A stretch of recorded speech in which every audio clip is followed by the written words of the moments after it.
Assalamualaikum warahmatullahi wabarakatuh. Alhamdulillah. Allahumma sholli wa sallim wa barik ala Muhammad ibn Abdillah wa ala alihi wa sahbihi wa man tabi'a sabilah ma ba'da. Teman-teman pengajian Al-Hikam online yang saya muliakan, insyaallah pada pagi hari ini kita akan mengkaji hikmah yang ke-22, 23. Bila mana nanti masih ada waktu cukup, kita akan lanjutkan ke hikmah yang ke-24. Rekan-rekan yang saya muliakan, hikmah yang ke-22, 23 secara konten dan secara substansi ini adalah agak terulang atau mengulangi beberapa hikmah sebelumnya, yaitu tentang takdir Allah Subhanahu wa Ta'ala atas semua kehidupan kita, juga tentang kita yang mesti secara penuh harus waspada dan selalu menggunakan waktu sebaik-baiknya, tidak menunda amalan menunggu waktu luang, tidak menanti-nanti waktu kosong guna beramal baik. Rekan-rekan yang saya muliakan, ini maksudnya bahwa memang dalam setiap hal yang berkaitan dengan ilmu dan amal, kita mesti mengulang-ulang. Kita belajar hikam ini juga harus diulang-ulang. Kalau tidak diulang-ulang, hampir pasti tidak akan paham, lupa, atau lepas dari pemahaman yang baik. Nari seperti itu. Maka memang harus diulang-ulang. Secara umum semua ilmu mesti diulang-ulang. Tidak bisa tidak diulang. Mesti diulang, mesti diulang. Apalagi Al-Quran, harus diulang, dan harus diulang. Baik, rekan-rekan yang saya muliakan, mari kita mulai hikmah ke-22. Langsung saya sambung ke hikmah 23. Bila mana nanti masih ada waktu yang cukup, kita akan lanjutkan ke hikmah 24. Bismillahirrahmanirrahim. Subhanaka la ilma lana illa ma 'allamtana innaka antal alimul hakim. Qala al-musannif Ibnu Athaillah Sakandari, ma min nafasin tubtihi illa walahu qadarun fika yumdihi. Artinya, ma min nafasin tubtihi, tidaklah satu nafas engkau lepaskan, illa walahu qadarun fika yumdihi, kecuali padanya ada takdir dalam dirimu yang Allah menjalankannya. Saya sambung hikmah ke-23.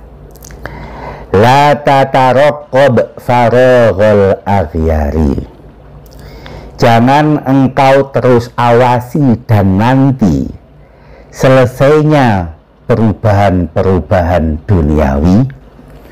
Fa inna dzalika yaqta'uka an wujudil muraqabati lahu, karena hal itu akan memutusmu dari pengawasan Allah fima huwa muqimuka fihi, dalam apa yang Allah tempatkan dirimu di dalamnya.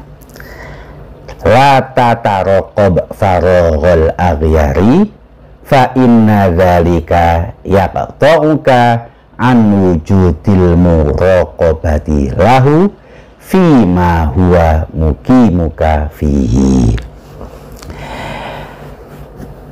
Mari kita mentelaah dan dengan berupaya lebih jeli membaca, mengulang kembali hikmah kedua dan ke-23 ini dengan berupaya memahami murad, maksud dari Asy-Syaikh Ibnu Athaillah As-Sakandari dari hikmah yang ke-22 dan nanti lanjut ke-23. Ma min nafasin tubtihi illa walau qadarun fika yumdihi. Tidak ada satu nafas yang kita hela, satu nafas yang kita hembus, kecuali pasti ada takdir Allah untuk kita di dalamnya. Allah yang menjalankan takdir itu, Allah yang menetapkan takdir tersebut.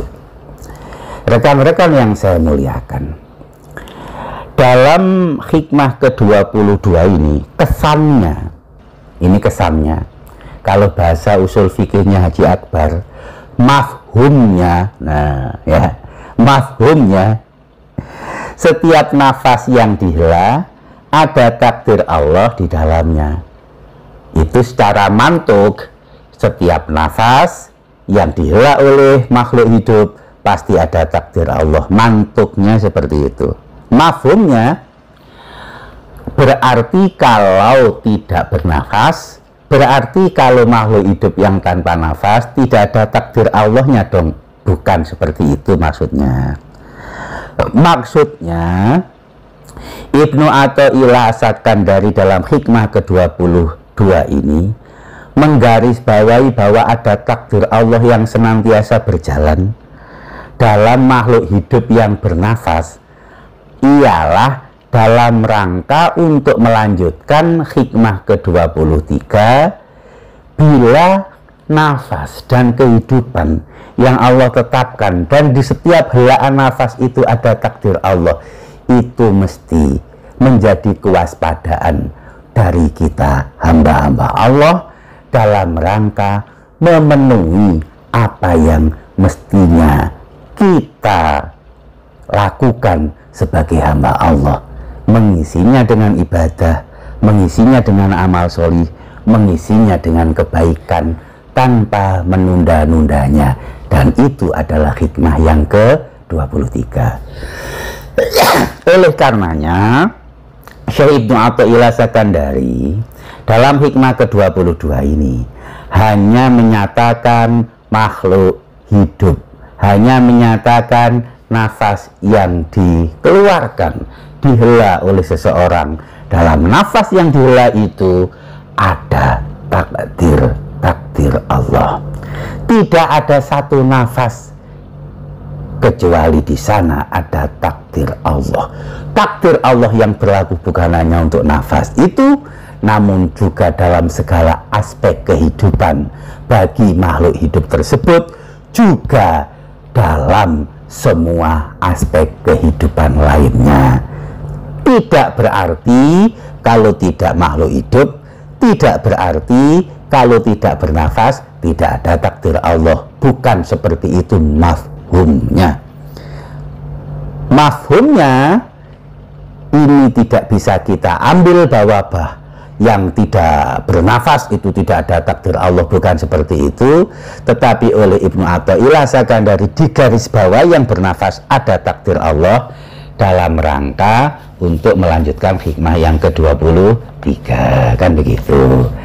Oleh karenanya rekan-rekan, mari kita lihat dan kita teliti kembali. Ma min nafasin tubdihi illa walahu qadarun fika yumdihi. Dalam setiap nafas yang dihela, dalam setiap nafas yang engkau keluarkan, pasti ada takdir Allah yang Dia jalankan di dalamnya. Kesadaran seperti ini mesti kita pegangi. Kesadaran seperti ini bahwa ada takdir Allah setiap saat itu mesti kita yakini dan tidak boleh kita lewatkan, tidak boleh kita lupakan. Ada sebuah syair, ini jarang kan saya baca syair, tapi saya ambilkan dari syarahnya Al-Hikam.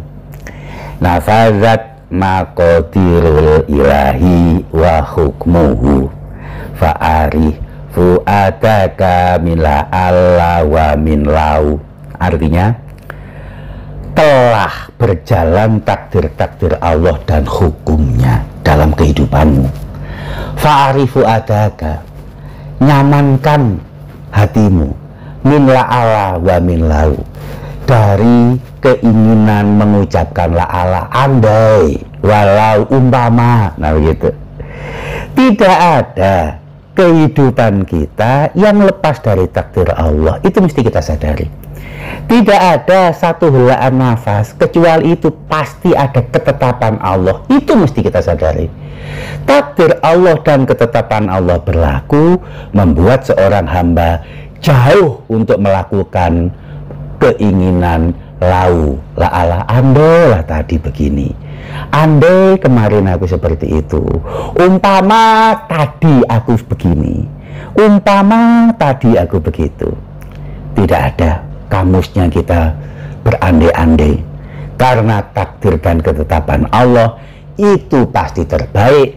Itu tidak bisa lepas. Ketetapan dan takdir Allah berlaku untuk kita setiap saat, dalam setiap hembusan nafas. Allah subhanahu wa ta'ala berfirman, yas'aluhu man fis samawati wal ard kulla yaumin huwa fi sya'an. Allah, makhluk di bumi dan di langit, memintanya setiap hari, setiap saat. Kulla yaumin huwa fi sya'an. Dan Allah yang mengurusnya. Sya'an, sya'an itu adalah kesibukan. Sya'an itu adalah ketetapan. Sya'an itu adalah, kalau nisbatnya manusia, laku. Dan Allah yang melakukan semua takdirnya, menetapkannya, berlaku untuk semua makhluk hidup, bahkan makhluk mati, untuk setiap apa yang di bumi, apa yang di langit, semua alam semesta. Rekan-rekan yang saya muliakan, orang mukmin sejati, hamba Allah yang selalu menyadari tidak ada satu nafas yang dihela olehnya kecuali ada takdir Allah di dalamnya, yang oleh Allah sudah ditetapkan, yang oleh Allah sudah dijalankan. Oleh karenanya, selain dia menyadari itu, kesadaran itu menumbuhkan dia tidak punya keinginan dan perumpamaan, suatu penyesalan dan keinginan masa lalu atau masa lampau. Kenapa? Karena ketetapan Allah, karena takdir Allah, ia sadari betul terjadi dalam setiap helaan nafasnya. Bukan hanya kesadaran itu timbul, bukan hanya kesadaran itu membuat hatinya selalu berkeyakinan bahwa terbaik baginya dari Allah dalam takdir dan ketetapannya. Lebih-lebih daripada itu adalah hikmah yang ke-23. La tataraqab farohul aghyari. Jangan kau terus awasi, jangan engkau terus menanti farohul aghyari, selesainya perubahan-perubahan duniawi, selesainya dinamika dan romantika kehidupan. Gak usah engkau tunggu, karena itu nggak akan selesai-selesai.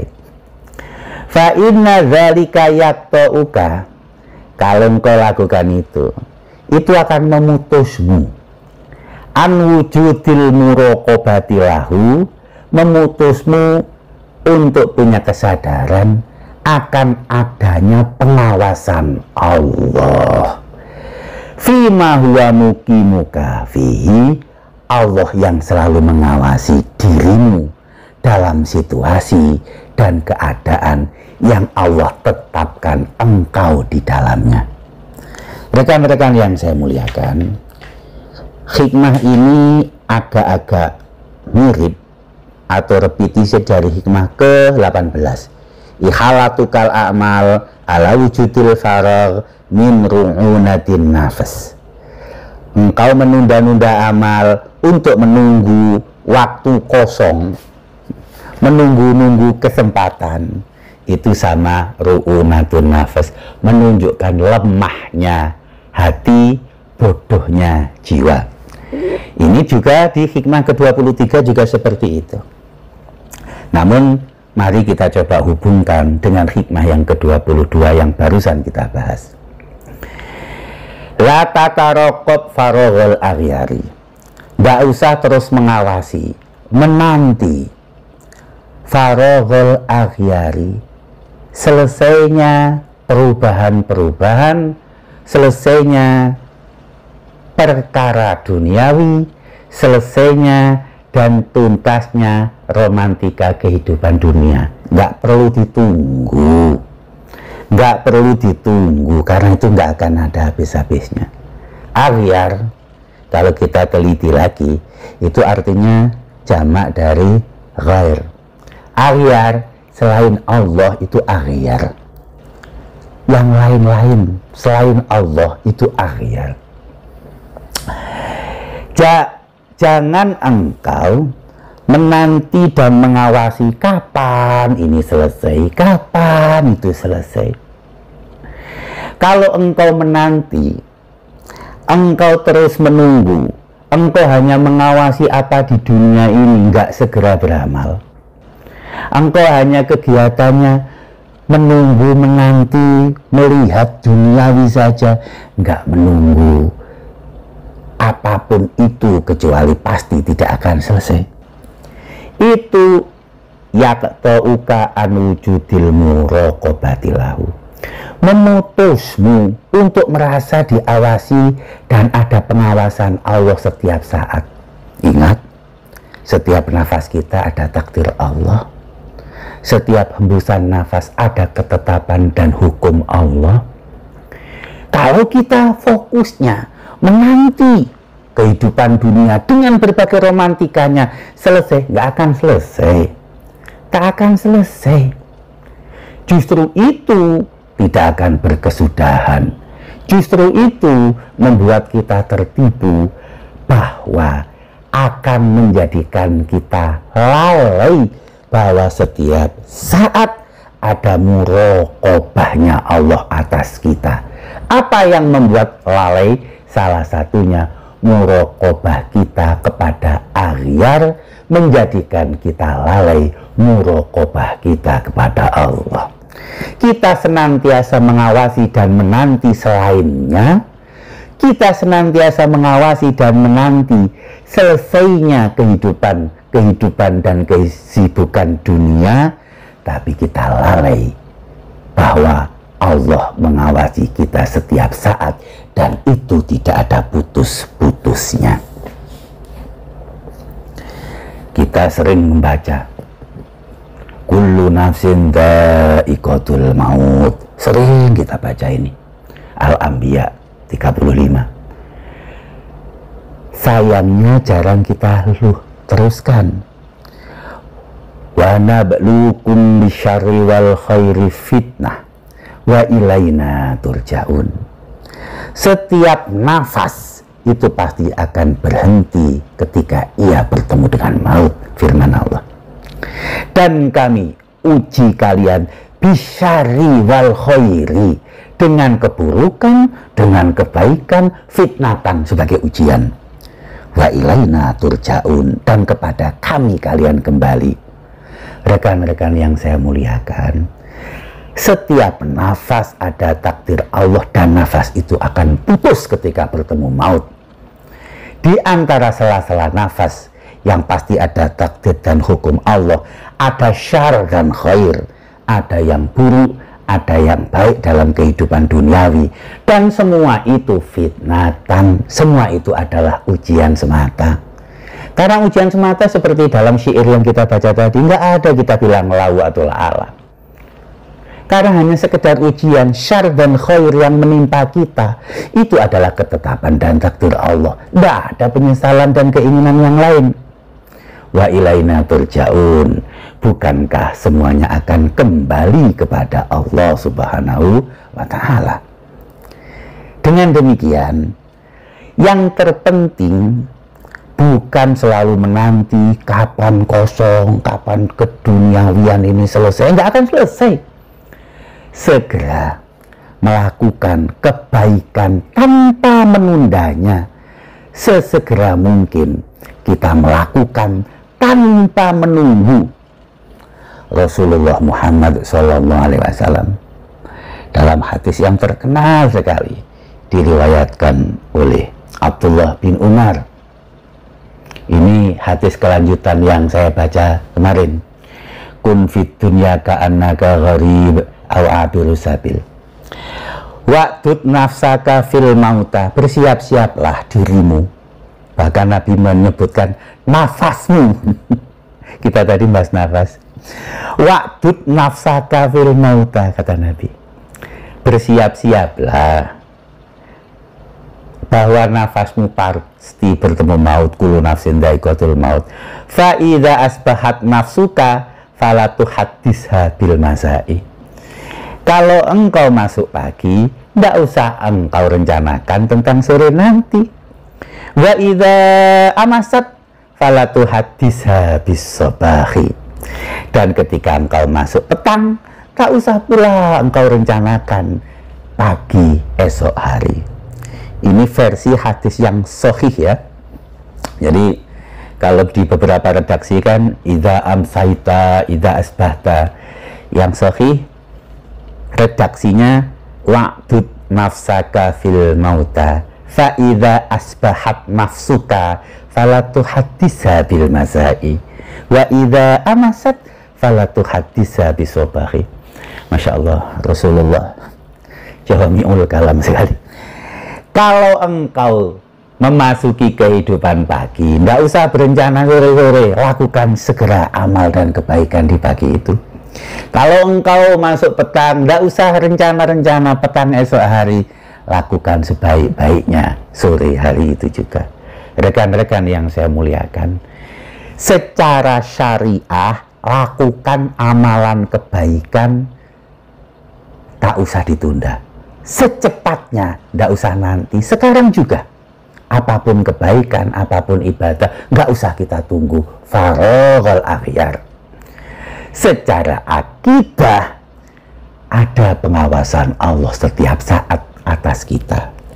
Secara keyakinan tidak pernah lepas takdir dan ketetapan Allah atas kita setiap saat.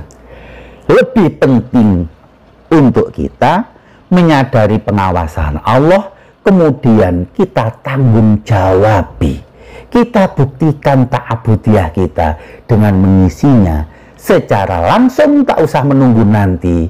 Secara mengerti muraqabahnya Allah atas kita, tak perlu kita muraqabatul aghyari. Rekan-rekan yang saya muliakan, Asy-Syaikh Ibnu Zarruq dalam syarah hikam beliau mengutip sebuah prinsipnya orang sufi. Siru ilallahi aroja wa makasir. Berjalanlah kalian menuju Allah dalam lumpuhmu dan tulang-tulangmu yang terserak dan terpatah-patah. Walatan tadhirus sihah. Jangan engkau menunggu sehat. Jangan engkau menunggu utuh. Fa'in nanti sihah batolah. Menunggu waktu sehatmu, menunggu utuhmu, itu adalah batolah, kebatilan. Kita menunggu nanti, kita menunggu sehat, kita menunggu kaya, kita menunggu sejahtera, kita menunggu kesempatan, itu batolah, kebatilan. Siru ilallah. Berjalanlah kepada Allah sekalipun dalam keadaan lumpuh, dalam keadaan tak punya, karena memang sesungguhnya memang kita tak punya apa-apa. Dalam hadis yang sangat terkenal sekali, kita sering dibacakan bahwa ada dua hal yang kita maghbun, kita sering sekali celaka di dalam dua hal itu. Ini ada dua versi hadisnya. Saya akan bacakan yang riwayat Ibnu Abbas radhiyallahu an. Ghanimatani maghbunun fihi makasirun minan nas. Ada dua kesempatan baik justru manusia rugi kebanyakan di dalamnya. Kebanyakan manusia rugi mendapatkan ghanimah ini, mendapatkan kesempatan ini. Apa itu? As-sihhatu wal faraghu, kesehatan dan kesempatan. Coba dipikir, untuk apa sehatmu? Untuk apa kesempatanmu? Adakah sehatmu untuk selalu menyadari muraqabahnya Allah atasmu, kemudian engkau segera melakukan ibadah dan kebaikan? Adakah kesempatan terjadi kepadamu, engkau menyadari muraqabahnya Allah, tidak terus menanti kesempatan, akan tapi kau gunakan sebaik-baiknya untuk beribadah dan beramal kepada Allah? Kebanyakan manusia, sabda Rasulullah Muhammad, justru rugi ketika mendapatkan dua hal ini. Sihah wal faragh, kesempatan dan kesehatan, sia-sia, malah menjadi kerugian fit dunya wal akhirah. Alladzi khalaqalakum, alladzi khalaqal mauta wal hayata liyabluwakum ayyukum ahsanu amala. Allah menjadikan mati dan hidup, salah satu hikmahnya untuk mengetahui siapa yang paling baik amal perbuatannya. Rekan-rekan yang saya muliakan, seringnya kita memahami taklifnya Allah itu beban. Taklifnya Allah itu beban. Yukallifullahu nafsan la yukallifullahu nafsan illa wusaha. Allah tidaklah mentaklif, la yukallifullahu nafsan. Nah, ini kan ada nafasnya kan? Itu kenapa Syekh Ibnu Athaillah tadi itu mengatakan nafas? Karena kita sedang bicara hukmullah, qadarullah, dan taklifullah. La yukallifullahu nafsan illa wus'aha. Allah tiadalah mentaklif setiap nafas kecuali wus'aha. Biasanya kita memahami taklif itu beban. Taklif itu masyaqqah. Dalam pandangan seorang hamba Allah yang punya ketulusan sejati kepadanya, taklif itu bukan beban. Taklif itu bukan masyaqqah dan suatu hal berat yang membuat kita menjadi sibuk. Taklif itu keringanan. Oleh karenanya beberapa sufi itu memahami kulfah itu bukan kesibukan. Taklif itu bukan beban. Kulfah itu diartikan sebagai kebaikan dan cinta. Taklif itu ekspresi cinta, rekan-rekan yang saya muliakan. Karena apa? Setiap faidah dari amal yang kita lakukan, setiap hikmah dari taklif yang diberikan oleh Allah atas hamba-hambanya, faidah dan hikmahnya tidak pernah kembali kepada Allah, justru kembali kepada kita. Sholat itu kebaikan untuk kita atau untuk Allah? Untuk kita. Zakat kebaikan untuk Allah atau untuk kita? Untuk kita.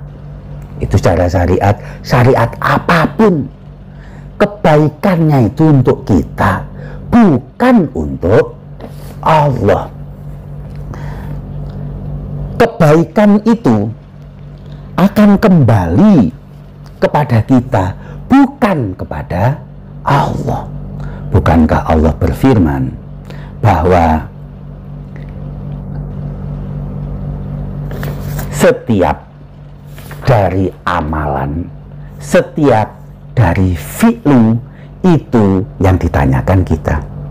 La yus'alu amma yuf'alu wa hum yus'alun. Al-Anbiya 23. Allah itu tidak ditanya, tidak ada tanggung jawab apapun dari fi'lunya. Wa hum yus'alun. Tapi hamba-hamba itulah yang ditanyakan. La yus'alu amma yuf'alu wa hum yus'alun. Oleh karenanya, kalau dalam usul fikih, ini kembali lagi kepada usul fikih, fan ilmu yang sangat diminati oleh Haji Akbar. Insya Allah juga beliau kuasai betul ya. Fi'lunya Allah, termasuk hukumnya Allah, itu tidak bisa ditaklil, tidak bisa dikasih ilat. Karena la yus'alu amma yaf'alu wahum yus'alun. Allah tidaklah ditanya tentang apa yang dia lakukan, tapi apa yang dilakukan oleh hamba itu selalu ada tanggung jawabnya. Tsumma latus'alunna yauma idzin 'anin na'im, At-Takasur ayat terakhir. Akan ditanya dalam setiap na'im, nikmat yang pernah kita dapatkan. Ini mantupnya, ini kajiannya Haji Akbar ini, usul fikih. Tsumma latus'alunna yauma idzin 'anin na'im. Mantupnya kan yang ditanyakan hanya na'im saja. Apakah yang tidak na'im tidak ditanya? Mafhumnya na'im tidak ditanya, tetapi sesungguhnya baik na'im ataupun sakim pasti ditanya oleh Allah Subhanahu wa ta'ala. La yus'alu amma yaf'alu wahum yus'alun. Mari kita senantiasa menyadari bahwa kita punya mas'uliyah, bahwa Allah mentaklif kita setiap saat, tetapi mesti juga kita mengerti bahwa taklifnya Allah, bahwa mas'uliyah yang diberikan Allah kepada kita tidak bisa dan tidak boleh kita tunda-tunda, segera kita lakukan. Kesadaran itu juga kita tambah dengan pengertian bahwa tidak ada hikmah apapun dari kebaikan yang kita lakukan, tidak ada faedah apapun dari apa yang kita lakukan mengikuti perintah dan syariah yang Allah tetapkan, kecuali itu pasti hikmah dan faedahnya kembali untuk kebaikan kita, bukan untuk kebaikan Allah Subhanahu wa ta'ala. Kalau itu kita yakini, naudzubillah ya, kita meyakini ada kebaikan kembali kepada Allah. Karena la yus'alu amma yaf'alu wahum yus'alun. Rekan-rekan, inilah hikmah yang ke-22 dan 23. Mudah-mudahan kita bisa mengamalkannya dalam rangka semata-mata beribadah kepada Allah, ikut kepada Rasulullah. Karena tidak ada kebaikan, tidak ada faedah dan hikmah kecuali Allah tetapkan untuk kita, bukan untuk selain kita sesungguhnya. Khilaf dan kurangnya dalam saya menyampaikan, saya mohon maaf. Al-afa minkum, ihdinas siratal mustaqim. Assalamualaikum warahmatullahi wabarakatuh.